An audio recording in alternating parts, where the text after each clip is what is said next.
tanggal 10 bulan November tahun 2020 di Bandara Soekarno-Hatta. Kan dinyek sama Mahfud MD, 5.000 orang aja nggak ada. Ternyata kan yang datang 3 juta orang. Tapi apa yang mau kita banggakan, 3 juta orang menyebut Habib Rizik ke bandara. Tapi ketika Habib Rizik ditangkap di bawah nggak ada yang bela itu. Jadi terkonfirmasi bahwa masyarakat Indonesia ini, kaum musliminnya cuman senang dengan pemimpin yang berani. Tapi kalau pemimpin kenapa-napa juga minggir semua. Ayo dong logikanya Pak. Menjemput ke bandara sampai 3 juta orang. Ketika Habib Rizik disidang hanya dituduh berbohong. Kan dia ada yang bilang berbohongnya gara-gara bilang alhamdulillah sehat. Kan begitu, kena pasal tahun 1946 kan. Bagaimana Bib kabarnya? Alhamdulillah sehat. Kalimat alhamdulillah sehat padahal beliau ada sedikit kurang sehat lalu dianggap itu kebohongan. Bohong mana dengan yang bilang di kantornya ada 11, di kantongnya ada 11.000 triliun. Bohong mana orang yang bilang katanya punya 6.000 atau 7.000 unit SMK. Bohong mana dengan orang yang mengatakan kalau nanti pengangguran akan digaji. Bohong mana kalau nanti saya jadi presiden gak akan pernah ada BBM naik. Itu orang bohongnya udah, kalau ilmu matematika tuh udah kuadrat N. Ya sekarang terlihat.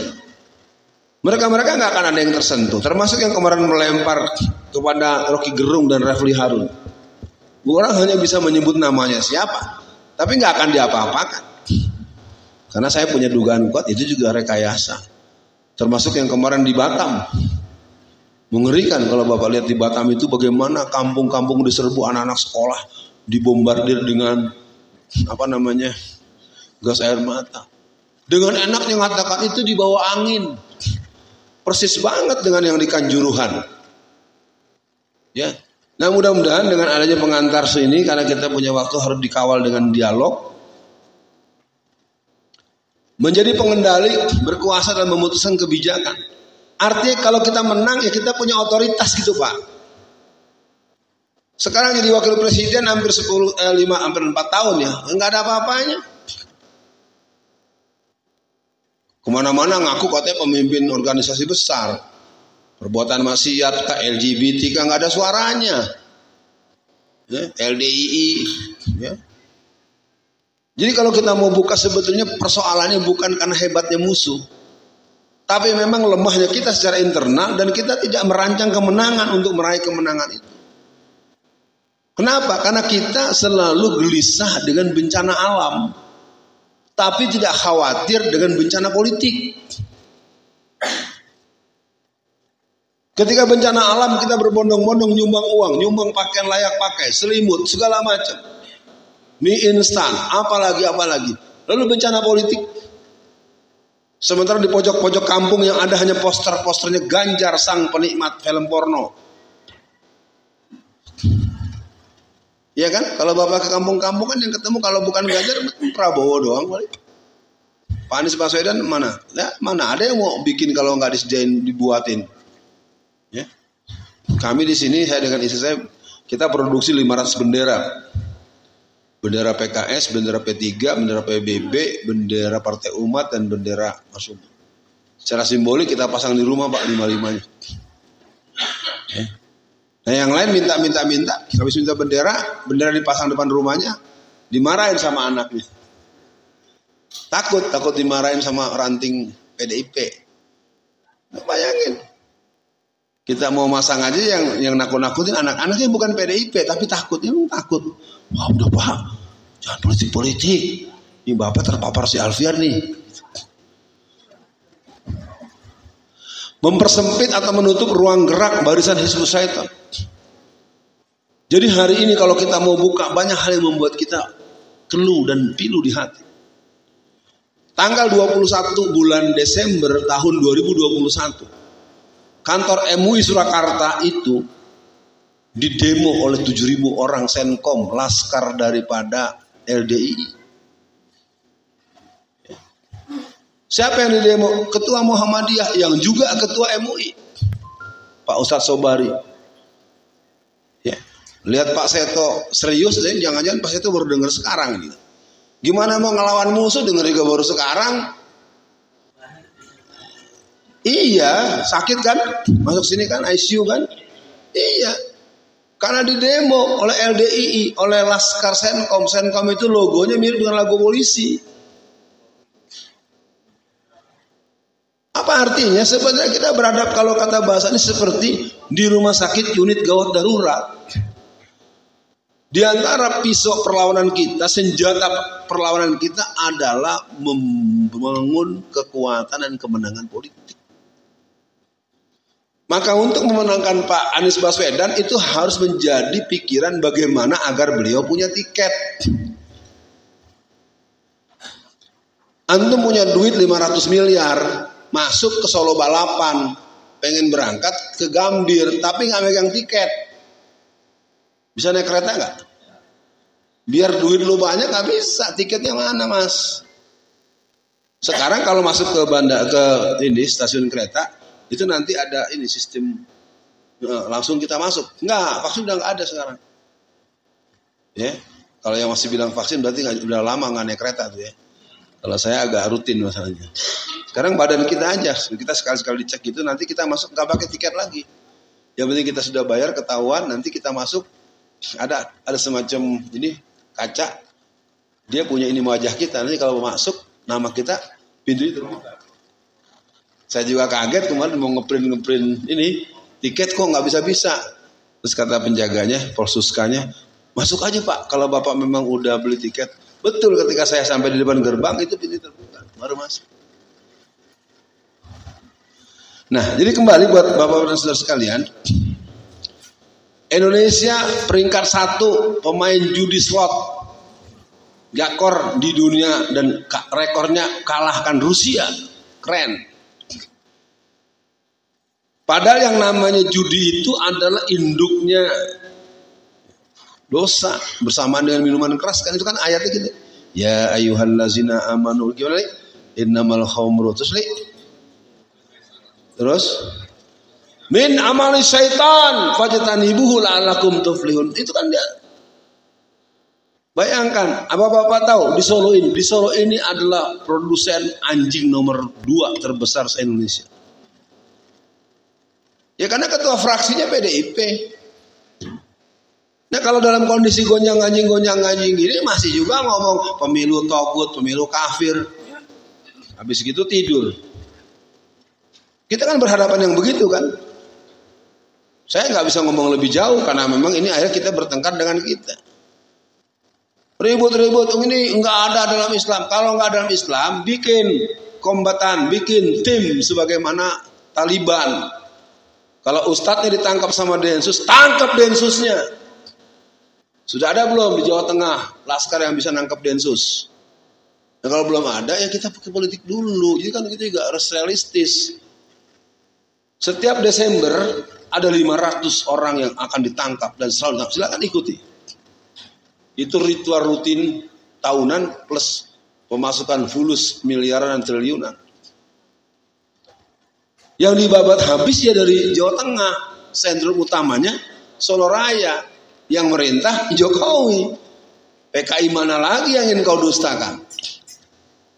Udah clear sebetulnya. Jadi persoalannya kan kalau diomong-omong terus, lalu kemudian kita jadi semangat. Habis semangat turun, ya sama juga bohong. Jadi setelah hari ini nanti kita ada dialog. Sekarang baru jam 2, kita bisa nanti atur waktu supaya dialog kita agak cukup. Nanti ketika kita sholat, karena kan kita yang mukim ini kan sholat, antum belum dijamak kan? Nah, udah. Nah, bapak-bapak yang sudah dijamak dan beliau bisa nunggu sebentar, kita biar sholat asar, nanti kita lanjutkan. Nah, kita teruskan. Apa syarat dan faktor kemenangan? Yang pertama, untuk bisa menang, kita perlu menguasai rencana, kekuatan, kelemahan, dan strategi lawan secara utuh, detail, dan akurat. Kita pengen menangin Anies, tapi kita nggak tahu bahwa ternyata Anies kemudian digabung dengan Caimin. Itu sebetulnya strategi pemenangan atau strategi pelumpuhan? Saya bertanya Pak ya, jangan salah paham. Saya bukan menduduh, bukan memfitnah. Saya cuma nanya, digabungkannya Anies Baswedan dengan Muhaimin Iskandar itu strategi pemenangan apa strategi pelumpuhan? Saya nggak tahu, saya nanya doang. Betawi bilang mah, ya bukan saya sok. Ini kan jadi serius. Karena salah satu catatan khusus buat umat Islam, 3 bulan sebelum wafatnya Letnan Jenderal Z. A. Maulani, seorang orang yang pernah menjadi komandan Badan Intelijen Nasional yang bernama Bakin, ya, Badan Koordinasi Intelijen Nasional, Intelijen Negara, waktu Pak Habibie jadi presiden setelah Pak Harto mengundurkan diri. Saya menemani beliau selama 3 bulan karena beliau kakak angkatan saya di PII. Mungkin bapak-bapak semua sangat ingat dengan yang namanya PII, ya. PII itu kan Pelajar Islam Indonesia. Pak Zen, apa masalah umat Islam? Banyak, Saudara Alfian, masalah umat Islam. Satu diantaranya, masalah umat Islam adalah mereka tidak memiliki analisis intelijen dakwah. Tidak mempunyai analisis SWOT tentang keumatan. Akibatnya musuh ditemani, teman dimusuhi. Sama bapak-bapak sekarang bertemu dengan saya di sini. Bapak kan secara pribadi belum ketemu saya. Bapak ikut yang ngajak siapa? Bapak jenggot putih. Nah, Pak Ujid yang ngajak siapa? Bapak ini ya. Ya maksud saya kan ada link kan. Walaupun kita secara fisik gak ketemu, itu yang namanya tarikan ideologis. Tapi lalu pertanyaannya, kalau diantara yang Bapak bawa ternyata adalah orang dari Polsek, tahu dari mana Bapak? Susah tahunya kan? Saya pengalaman di penjara Pak. Ada satu orang itu, dia anak itu dimasukin ke pesantren waktu sejak kecil. Ternyata dia dititip untuk menghancurkan pesantren itu oleh jaringan kepolisian.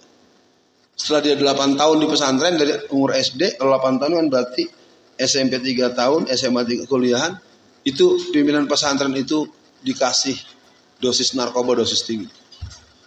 Karena dia termasuk ulama yang hebat, mahir ba'sul masail, perdebatan-perdebatan hukum Islam di kalangan NU yang sering dengan istilah itu. Jadi dia dikasih minuman-minuman dengan bentuk narkoba itu bisa dia begadang 6 hari 6 malam. Maksud saya pertemuan kita hari ini juga tentu kita harus iringi dengan doa kepada Allah. Karena kita tidak cukup tahu dari segi kepanitiaan, kami kan nggak bisa mengetahui apakah bapak-bapak dulu, mungkin bapaknya bapak PKI dulu, saya kan nggak tahu. Kalimat saya bukan menuduh Pak, maksudnya cuma memberikan kemudahan pemahaman. Ya bapak-bapak begitu gampangnya ikut. Itulah yang menyebabkan kenapa mungkin kemudian di FPI ada Sofyan Sauri. Kenapa kemudian Majlis Mujahidin atau Jamaah itu pernah ada yang namanya Haris. Kenapa dulu ada yang namanya Imron. Imron itu kan preman pasar apa di Medan. Nggak ngerti apa-apa, oleh tim intelijen di sekolah kan ke Mekah 2 tahun. Namanya 2 tahun di Mekah kan pintar bahasa Arab. Pulang ke Indonesia ceramahnya super keras, tembok aja bergetar kalau dia ceramah. Tapi selama sekian tahun dia berceramah nggak pernah ditangkap. Yang ditangkap jamaah yang ikut ceramah dia. Ya, sama dengan Az-Zaitun. Ya. Jadi kalau kita urai-urai, sebetulnya kelemahan utamanya adalah di kalangan Islam ini tidak mendapatkan proses edukasi, pemanduan, dan menjaga terah perjuangan politik. Bahwa kita perlu berjuang dengan melanjutkan Asy-Syahid Kartosuwiryo. Kita perlu berjuang menyambut daripada Ibnu Hajar, menyambut dari Kahar Muzakkar, itu harus. Tapi jangan lupakan ada Natsir, ada Hamka, ada Kasman Singgondimejo, Prawoto Mangkusasmito. Purworejo adalah bukti sejarah bahwa dia adalah pusat di produknya orang-orang Masyumi. Nah persoalan ini menjadi serius, ternyata kita sering tidak mempunyai pemahaman yang banyak dan cukup untuk bahwa perjuangan kita tidak juga berdiri dari nol. Yang kedua, memahami strategi lawan dalam mensikapi kita. Nah ini mungkin saya harus juga jujur. Saya di sini sudah 4 tahun. Saya nggak tahu sejauh mana tetua-tetua PKI yang bersebar di lingkar Solo ini melihat saya. Apa saya dibiarin dulu seperti layaran gitu ya, seperti layangan. Kalau udah deket digituin, ya. Saya nggak tahu Mas Surono. Mereka menghitung apa tentang ada saya? Nggak mungkin mereka nggak menghitung. Kan dalam ilmu perang biasanya yang memperhitungkan kekuatan pasukan musuh itu adalah orang yang merasakan dia musuh saya yang paling berbahaya. Ketika Anda tidak merasa punya musuh, di situ persoalan serius.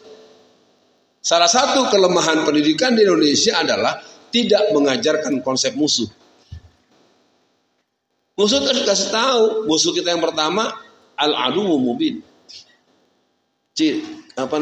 Setan. Setan itu dua kan, ada yang tidak kelihatan dan kelihatan. Kalau Ali Mutar Ngabalin itu setan apa manusia?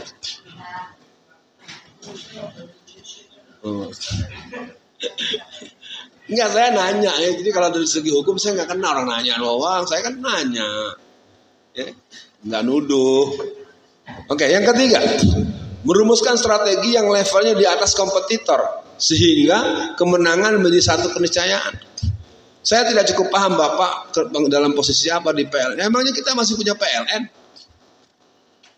Emangnya sistem kelistrikan kita masih dimiliki otoritas secara nasional milik kita? Bukankah Cina lebih dominan? Sama dengan Pertamina. Kerugiannya sudah ribuan triliun, tapi masih si Ahok juga orang penting. Bahkan lagi disiapkan jadi orang nomor 1. Artinya yang ketiga adalah rumusan strategi dengan level di atas musuh itu, ya paling tidak mudah-mudahan bisa kita buka di sini pelan-pelan. Karena bagaimanapun juga gerakan komunis, gerakan PKI itu Jawa Tengah, terutama Solo Raya ini sudah sampai di tingkat alarm. Aduh bi ananal PKI. Ya. Jadi kebangkitan PKI itu dalam bentuk wujud PKI yang sebenarnya. Mereka sudah kongres yang ke-7 di Blitar Selatan tahun 1967. Mereka kongres yang ke-8 di Sukabumi Selatan tahun 2000. Mereka kongres yang ke-9 di Cianjur Selatan tahun 2005. Mereka kongres yang ke-10 di Desa Gerabak, Magelang tahun 2010 tanggal 15 sampai 17 Agustus. Mereka kongres yang ke-11 di Banyumas tahun 2015 dan mereka sudah berkongres yang ke-12 tahun 2020. PKI. Pertanyaannya, apakah kongres-kongres PKI itu polisi tidak tahu? Nggak mungkin. Jadi terus terang saja, mudah-mudahan perbincangan kita nanti mengajak Bapak dan Ibu sekalian juga mengajari saya, menasihati saya, membimbing saya, atau mungkin kita bisa bertukar pengalaman dan wawasan. Yang berikutnya, ketersediaan SDM sumber daya lainnya secara cukup untuk upaya kita mencapai kemenangan. Kita selalu punya posisi SDM apa adanya. Tenaga sisa. Maaf ya Bapak-bapak, jangan marah sama saya ya. Pengalaman saya dalam pergaulan di berbagai macam situasi pergerakan. Orang Kristen itu dia membela agamanya saat punya jabatan. Kalau di kalangan Islam baru belain Islam kalau udah pensiun. Saya buktikan. Di Bekasi itu ada sebuah perumahan. Di perumahan itu orang Kristennya nggak sampai 14 kakak, nggak sampai, kurang lebih lah 14-13 aja. Tapi gerejanya ada 7. Lalu pertanyaannya, padahal ada SKB 3 menteri, walaupun katanya udah dicabut, tapi kan masih dipegang di bagian bawah. SKB 3 menteri itu membuat orang harus dan boleh membuat rumah ibadah kalau ada 90 orang ber-KTP di lingkungan itu. Ya kan? Tapi bagaimana wilayah-wilayah yang berhubungan dengan persoalan-persoalan yang berhubungan dengan kita? Nah, jadi kembali kepada ketersediaan SDM di satu sisi dan hal-hal yang berhubungan dengan ini menjadi persoalan buat kita. Ya. Bahwa gerakan-gerakan umat Islam ini benar-benar jauh daripada gerakan yang mau diajak mikir. Gitu. Lagi ibu-ibu, mohon maaf. Kapan hari saya ngisi pengajian ibu-ibu, lama-lama nggak ada Pak, karena kita mulai diskusi. Nggak tahu kalau di Jawa Tengah ya, kalau di Tangerang, ibu-ibu ngomongnya nyanyi-nyanyi. Ibu-ibu sekaliannya, nyanyi aja maunya. Nah, kalau ngajinya mulai ngajak mikir, malas. Kalau nggak nyanyi hafalan. Yasin wal Qur'anil Hakim. Innaka laminal mursalin. Saya tidak menyoal itu bagus saja. Tapi saya mau kasih tahu Bapak Ibu sekalian, ada anak dari zaman dia TK umur 2 tahun setengah sampai umur 79 tahun itu ngaji Yasin terus. Ketika dibacakan surat Yasin, teman saya dia stop di ayat 18, teruskan. Ternyata ibu itu nggak bisa baca Quran. Itu yang saya maksud. Saya nggak menyoal bacaan Yasinnya. Ya, kalau bapak-bapak ngisi pengajian di kampung-kampung, ibu-ibu tuh paling hafal dengan Yasinan. Oke, Yasinan jangan kita persoalkan. Kita kasih baca, di bacaan tertentu bapak stop. Suruh terus baca. Ternyata diduga kuat banyak yang tidak bisa baca Quran. Karena ini jadi apa? Pantas saja di Solo ini wali kotanya 2 periode Kristen. Ya. Padahal di sini ada Geruki, ada Asalam, ada NH, ada Ali Wijdan Ali. Wah, dari mana?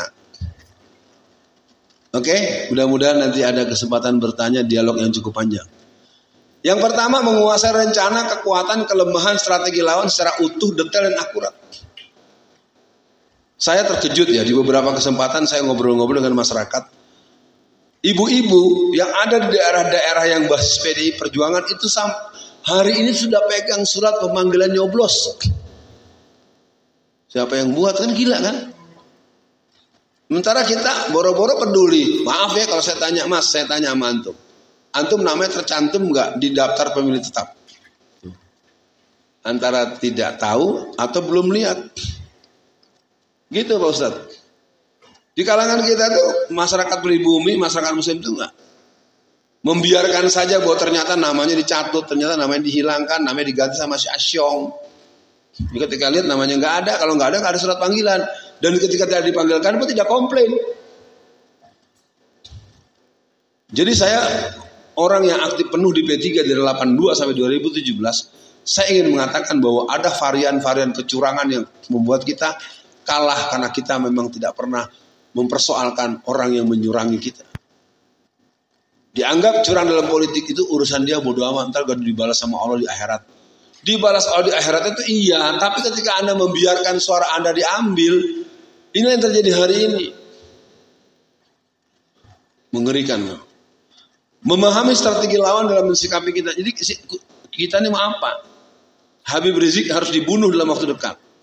Ustadz Alfian Tanjung harus ditangkap lagi, salah ataupun tidak salah. Ketika terdengar saya ditangkap lagi, apa reaksi Bapak? Rasain loh, lagi sok berani-berani. Ini gitu kan, maaf ya Pak ya. Bukan Bapak pribadi, Pak. Di masyarakat kan begitu. Siapa suruh, jadi Ustadz ngomongnya melawan-lawan pemerintah. Kenapa keras-keras, kan gitu terus. Ini harus kita renungkan ya, bahwa hari ini kita memang tidak pernah berhitung. Padahal sejak tahun 98 sampai hari ini sudah lebih dari 60.000 orang pribumi dan tokoh-tokoh muslim yang mati dibunuh sejak tahun 98 sampai 2023. Ketika terjadi pembunuhan ulama-ulama, ustadz dan guru mengaji dari Banyuwangi, Cimetuk, Ciluring sampai Banten dalam rentang Maret April Mei tahun 1998, selama tahun 1999 di Ciamis, Jawa Barat, selama bulan Oktober tahun 2000 ada 89 orang yang mati dibunuh, totally mereka ada 420 orang. Itu dibunuh dengan kondisi mayat, leher hampir putus dan perutnya robek. Karena dihembus-hembuskan dengan istilah dukun santet dan kolor hijau, akhirnya kita semua diam. Sama dengan musim kerusuhan.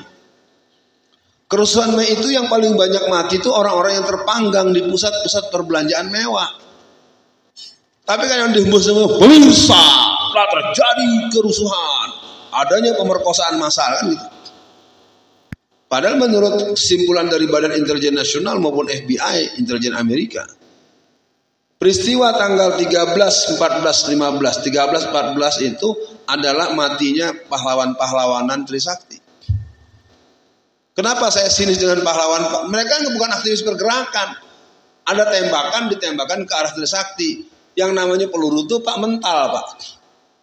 Jadi yang mati ketembak bukan karena menghadang tentara dalam kampus, lagi ngurus kuliah, mungkin lagi duduk, mungkin lagi minum es cendol, kena mati. Kalau saya tanya orang duduk makan es cendol, ketembak peluru mati, kita bilang pahlawan gitu. Mungkin kalau ngomong gitu orang Trisakti marah sama saya. Ya, peristiwa matinya 4 orang anak Trisakti itu bukan berhadapan dengan tentara ditembak begitu, tidak. Penembakan yang ditembakkan ke arah kampus Trisakti itu pelurunya itu tektok. Jadi artinya bukan karena adanya pertempuran atau konflik clash antara mahasiswa dengan Tapi kan kalau ini diomongkan lagi, ya ntar saya dilaporkan lagi pencemaran nama baik kepolisian, kena pencemaran nama baik kampus. Terus terang para jamaah sekalian, bapak-bapak ibu saudara sekalian, di negeri kita ini memang banyak kejadian demi kejadian berlalu dan kita tidak pernah mengerti bahwa persoalannya ada di mana. Umat Islam ini umat mayoritas yang kehilangan identitas. Umat mayoritas yang bermental minoritas. Umat mayoritas yang tertindas. Yang bisa membantu dan mendongkrak sedikit itu adalah peran-peran politik. Tapi sayangnya kekuatan kita paling top hanya ada di PKS. Ketemu di P3 kelakuannya kayak begitu. Sedih saya diusir sama PDIP kan. Silakan keluar dari koalisi PDIP, itu terhina betul. Terang-terangan pengurus PDIP yang mengusir P3. P3 itu tidak bisa dibantah, adalah partai yang cukup membuat kebanggaan kita di masa-masa Orde Baru. Tahun 77 P3 bisa ngalahin Golkar. Ya, di Jakarta menang, Jawa Barat menang, Sumatera Barat menang, apalagi Aceh. Merumuskan strategi yang selevelnya di atas kompetitor. Nah, ini partai siapa yang merumuskan? Oke, kita bicara Anies Baswedan, saya sudah setuju dan udah nggak usah lagi saya terlalu banyak koreksi. Lalu Gubernur Jawa Tengah siapa? Bukan, yang kita akan siapkan itu kan kita nggak pernah bicara